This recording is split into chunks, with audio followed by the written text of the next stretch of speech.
compañeras y compañeros. Bueno, en primer lugar, agradecer, bueno, decir que es un gusto estar aquí en esta mesa,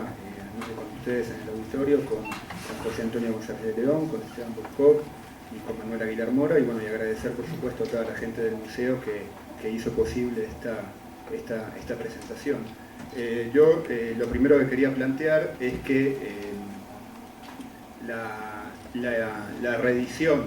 del libro Mi Vida que presentamos como parte de las obras escogidas, coeditadas por el CEIP, el Centro de Estudios y Publicaciones León Trotsky, con sede en Argentina y en México, y el Museo Casa León Trotsky, que presentamos hoy, que este es el segundo volumen de estas obras escogidas, y bueno, hay un plan a largo plazo para continuar, que bueno, después podemos un poco también explicar eventualmente. Es importante no solo por el valor histórico de la obra y no solo también por el esfuerzo y el ahínco puesto por los editores en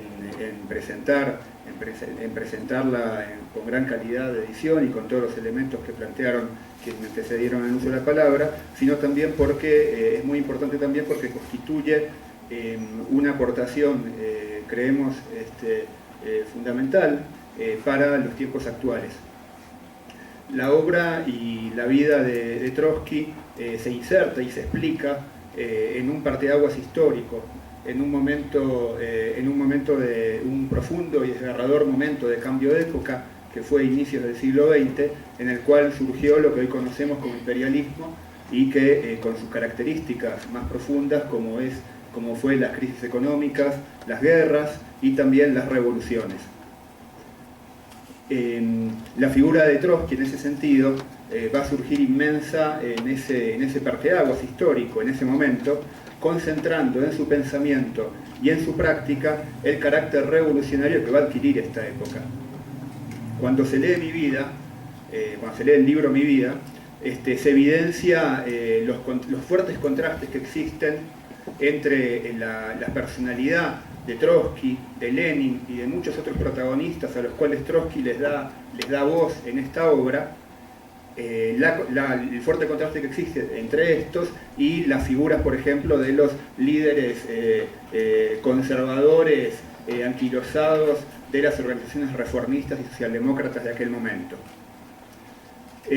Cuando uno lo lee, no deja de pensar de que esa gran diferencia es expresión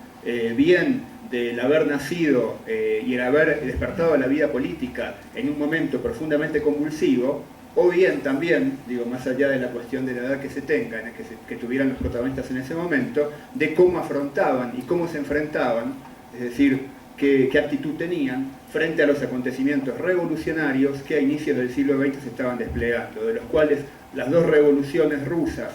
y la Primera Guerra Mundial son los más destacados, pero no los únicos, ni aislados. Uno puede leer, por ejemplo, en el relato de Trotsky, digo, no solamente la propia experiencia de él, sino también, por ejemplo, cómo él pinta a un personaje como era el marinero Markin, ¿no? Que era y donde Trotsky habla y cuenta toda su actividad en el transcurso de la Revolución Rusa, y Trotsky considera, por ejemplo, cómo la revolución pudo triunfar gracias a Markin entendido como el Markin colectivo, digamos, ¿no? Es decir, como expresión del tesón, del ahínco, de la decisión de los obreros y de los campesinos de Rusia en defender su poder, en defender su revolución. O cuando, por ejemplo, uno lee los relatos que traza Trotsky de los bolcheviques que encabezaron, que se pusieron al frente en la guerra civil en 1919-1920, o por ejemplo, la personalidad y cómo pinta la figura de una gran revolucionaria como fue Larisa Reiner.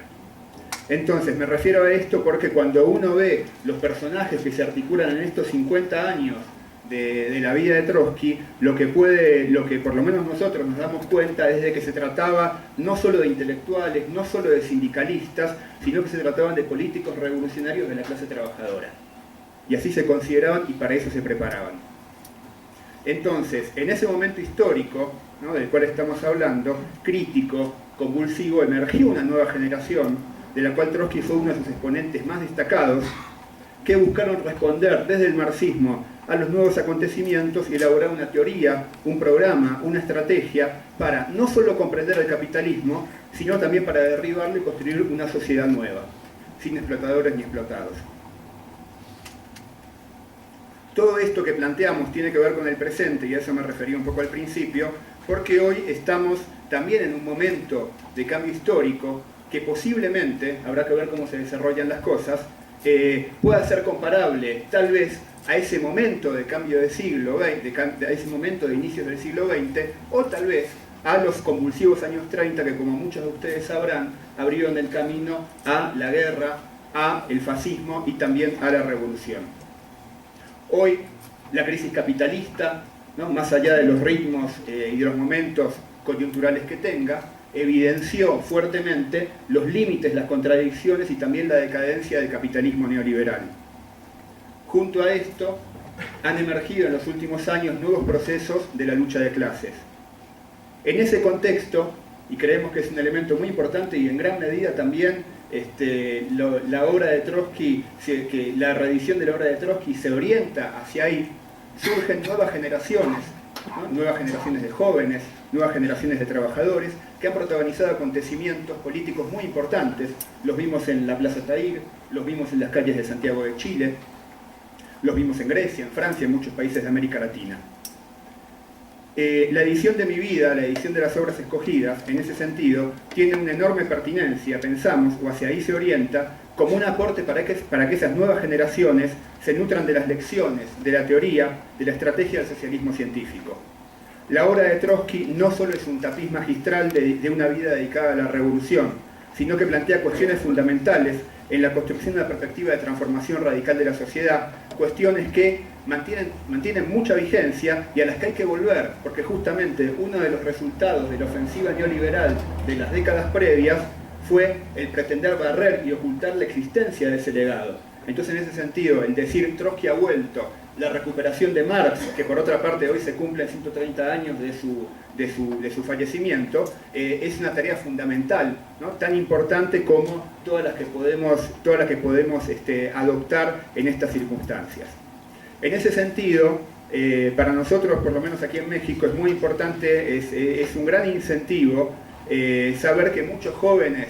muchos trabajadores, muchos estudiantes, intelectuales, etcétera, muchos que participaron de las movilizaciones del año pasado, que fueron parte del movimiento juvenil Yo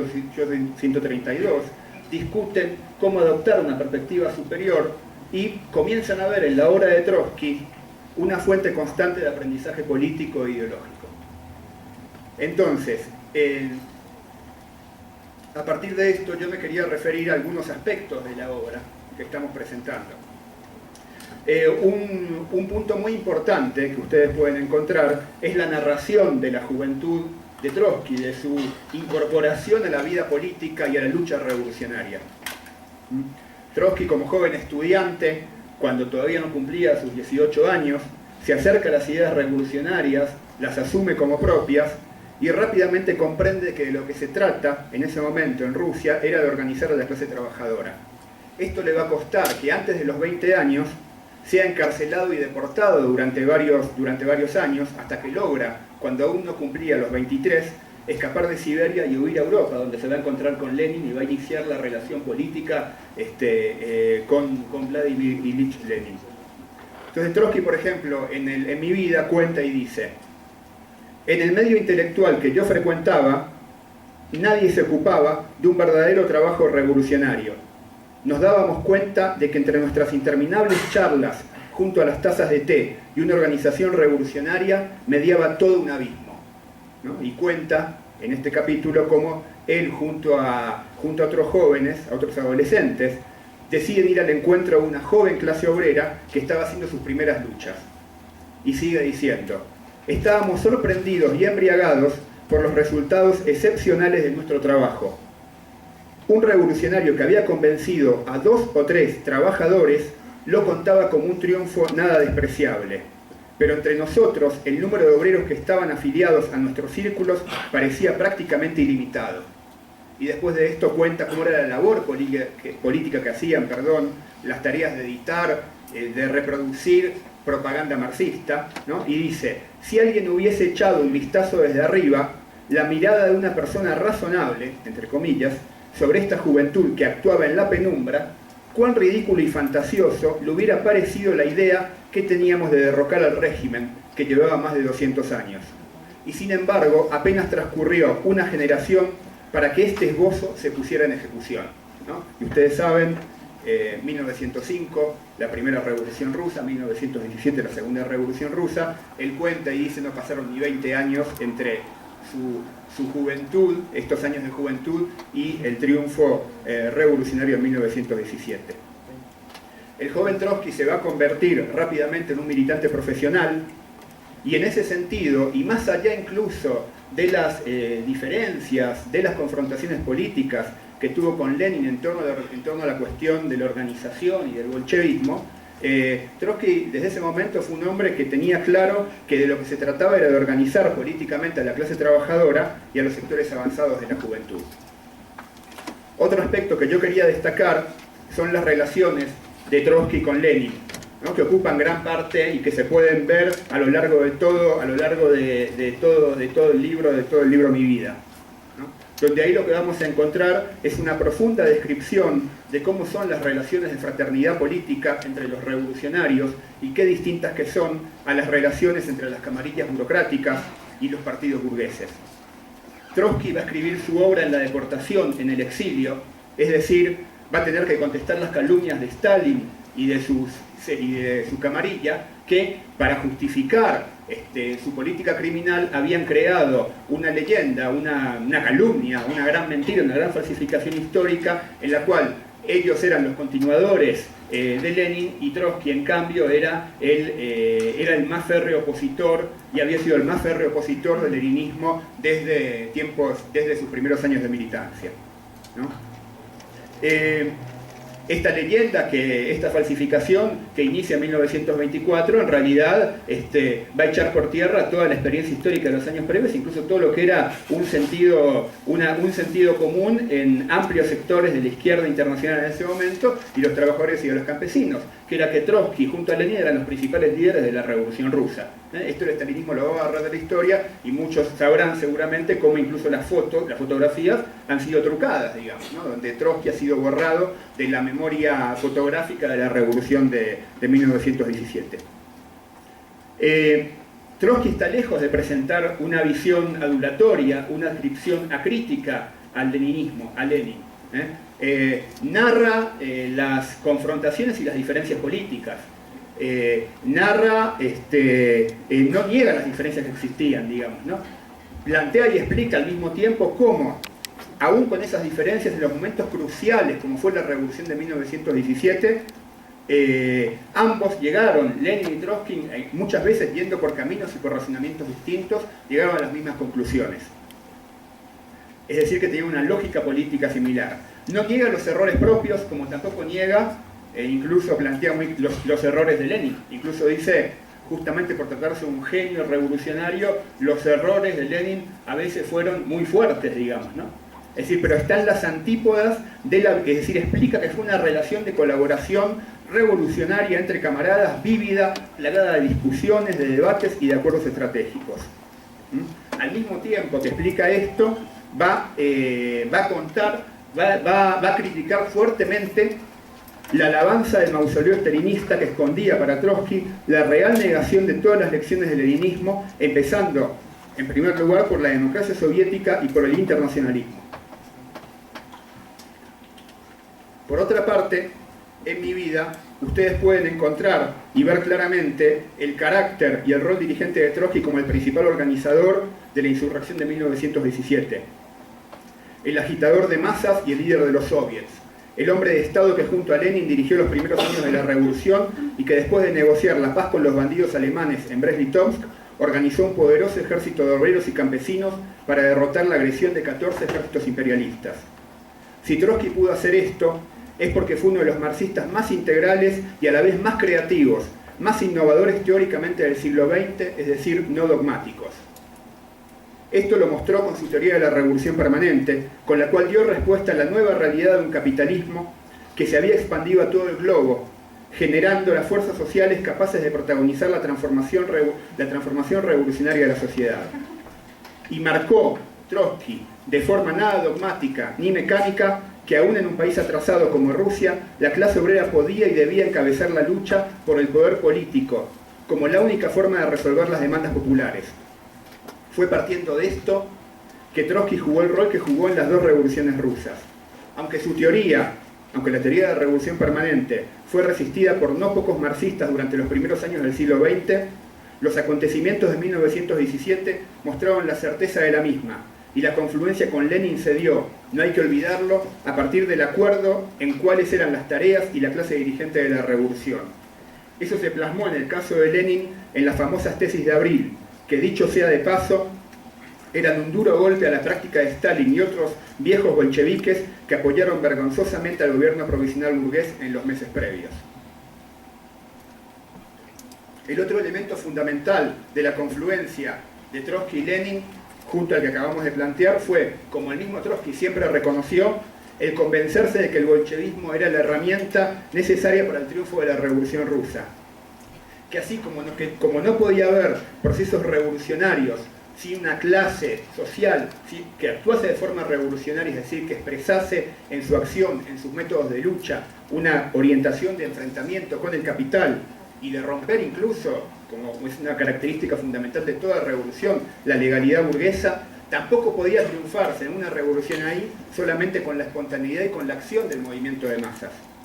Que era fundamental la existencia de un partido, de una organización partidaria que expresase en su estrategia, en su programa y en su práctica cotidiana la experiencia de lucha de la clase obrera, es decir, la consideración del partido no como algo que viene desde afuera en sí mismo, algo alejado de la experiencia, sino como algo que surge, se nutre y se desarrolla en íntima relación con el desarrollo de la clase trabajadora. Esta convicción va a ser una constante de Trotsky aún después, durante la revolución por supuesto, y aún después de la expulsión del partido comunista y de la expulsión de Rusia en todo su periodo de exilio. De hecho, si ustedes, por ejemplo, avanzan y van más allá incluso de la obra de Mi vida y revisan los textos, las elaboraciones de Trotsky en los años 30, van a encontrar una preocupación constante, una acción política constante por buscar las vías para que se desarrollen organizaciones revolucionarias de la clase trabajadora a nivel nacional e internacional. Es decir, esta búsqueda estaba motivada por la idea de que la convicción de que en lugar de una dirección política marxista, socialista y revolucionaria no podía ser reemplazado por otras direcciones y por otras organizaciones. Hoy eso, que hay crisis capitalista, que comienza a haber procesos y movilizaciones sociales, es una lección muy importante, digamos, ¿no? Que junto a la crisis, junto a la movilización, junto a la acción espontánea, es fundamental la organización política. Finalmente, y para terminar, me quiero referir a otro elemento muy importante de mi vida, y que también sale a la luz cuando uno lo lee, que es el profundo internacionalismo de León Trotsky. Algo que era patrimonio de esa generación, de la generación de Lenin, de la generación de Rosa Luxemburgo, así que no se podía concebir la acción en el terreno nacional sin verlo íntimamente asociado a lo que sucedía a nivel internacional, y que no se podía concebir el desarrollo de la revolución aisladamente sin verla como un proceso a nivel internacional. Trotsky se refiere duramente y lo pone como un rasgo de la burocracia de la camarilla gobernante, el nacionalismo creciente, el provincianismo, como él le llama. Esto va a ser un aspecto fundamental de toda la vida de Trotsky, de toda la labor, y que quienes nos planteamos, quienes queremos continuar de alguna forma o retomar su legado, tenemos que tenerlo muy presente. Para terminar, quiero leer un párrafo para ya concluir, que dice así: Mi vida, el libro Mi vida, muestra a Trotsky como revolucionario integral, como el materialista sensible a los padecimientos y a la potencialidad y nobleza de los revolucionarios. Basta, por ejemplo, leer sus relatos sobre Larisa Reiner y sobre su amigo Adolf Hofe. El mismo Trotsky que 11 años después, mientras vivía sus últimos meses en esta casa junto a su compañera Natalia y a su nieto Esteban, escribió que la vida era bella y que a las nuevas generaciones nos tocaba disfrutarla plenamente. Hoy podemos hacer analogías con los tiempos precedentes, pero sabemos que la historia no se repite. Las obras de Trotsky son, en ese sentido, una herramienta ineludible para todos aquellos que queremos adentrarnos en el futuro y tomarlo en nuestras manos. Muchas gracias.